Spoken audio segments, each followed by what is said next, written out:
My perception is that regulators and policymakers do not appear, when we interact with them and they establish rules and regulations, to really understand the differentiators between the entrepreneurial independent space.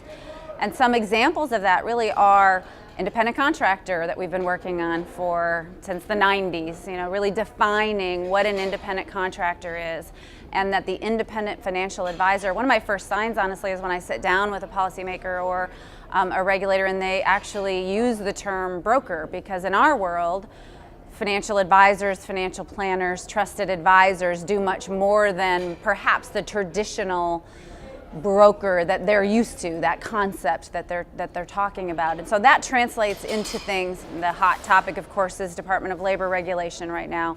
And I've engaged in a lot of conversations where the Department of Labor and others, perhaps it's our responsibility. This is not critical of the regulators. It's our responsibility to really come together with a collective voice and make sure that we help them understand that when something happens in a client's life, when they have a trusted advisor, they call that advisor for things that are not financially related. That is the difference. It isn't a transactional relationship.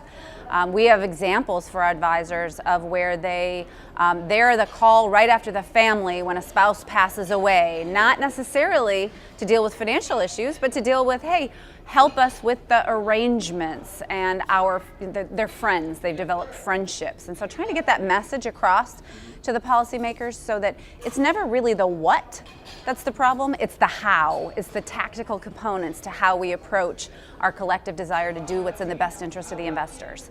And DOL, independent contractor, state-run retirement plans, all of these are scenarios where I just really feel like we could do a better job of educating and developing relationships with them just like we do with our clients.